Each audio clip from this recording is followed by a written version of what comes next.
So Rolling Oaks is a neighborhood that's poverty-stricken. Many people are living well under the poverty line out there, and it's very close to Lakeview Church. It's just within a few miles. So they're our neighbors, and we're called to love our neighbors. We're called to feed the poor, and we're called to spread the gospel. So that's what we're out there doing. One of the residents had come to one of our elders to apply for benevolence, and she basically said that they felt very abandoned and forgotten out in that neighborhood. It's a very poverty-stricken neighborhood. You know, there's people out there in a mix of different economic levels. There's just normal people living normal lives, but then there's also people that are fighting with addiction, living out in the woods, living in tents. There's some abandoned lots with some travel trailers that have no power to them, no doors or windows. People are living in those. There's just some desperate situations out there. They're hungry, and sure, there's government assistance available, but these people don't have vehicles to go to the store and utilize that. So we come out there every month and feed them. You know, when I first started it, I thought, you know, maybe I would be alone out there, but the church has really stepped up and supported it. The food donations come every month. Lakeview helps us out, you know, financially to round out the cost for the food and everything. So Lakeview has been big. Not only that, the first month we did it, I was blown away with how many church members were there to support it.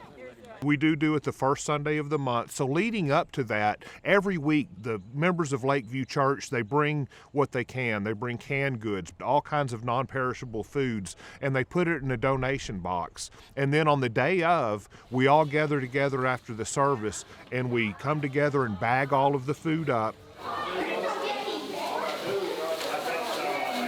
Wow, look at all this food. This is quite a bit of food. This is going to feed a lot of hungry people.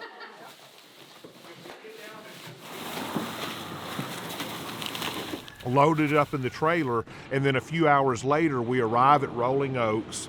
We set up the PA system, play some praise music as everyone shows up, and then I'll give a 15 to 20 minute gospel-centered message. You can't just, you know, go to a youth group and say, you know, the magic words, presto, change-o, you know, all of a sudden I'm a Christian, here's your get out of hell free card, and go about your day. You've got to believe the gospel. At the end of that message, we feed them a hot meal. We sit there and we fellowship with them and we eat with them. And then as they leave, we give them those bags of food donations that Lakeview has gathered up. I've had people approach me and say, I haven't been to church in years, and they call that their church. Even though we're out in the middle of a field, basically, they call that their church. I've had people come up and ask me to pray with them. People, you know, when I open the service with a blessing, I've had people tell me that everybody's heads are bowed. They listen to the message, and I'm sure some of them are just there for food, but they're hearing the gospel, and we're planting those seeds out there. Whether we ever see them come to fruition or not, we're planting seeds out there. I feel very blessed to be out there. I feel that I'm actually, you know, doing what the Spirit has guided me to do. It's a very, very fulfilling feeling to be out there, to be, you know, feeding the poor, to be preaching the gospel, to be loving my neighbor, just showing them that kind of love.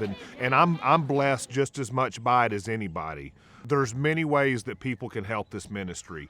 Prayer is very important. Prayer is powerful. It works.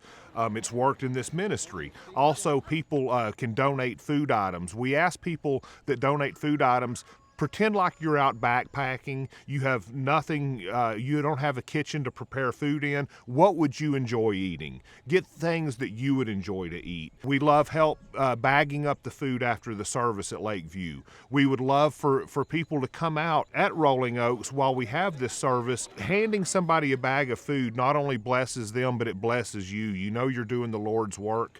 And then I would also encourage people that don't live in the area to start these ministries themselves. It's a very simple formula to do, and it can be done anywhere. No, basically, I want to thank from the bottom of my heart everyone that's been involved in this ministry at every level. You know, whether you're bringing a jar of peanut butter, whether you're praying for us, whether you're coming out there with us every month, everything helps. It's truly a group effort. I ask you to continue to do that, encourage others to do that, because it's such a tremendous effort out there, and not one person can do it. It's truly a group effort, and I want to thank everyone that's been a part of it in any way.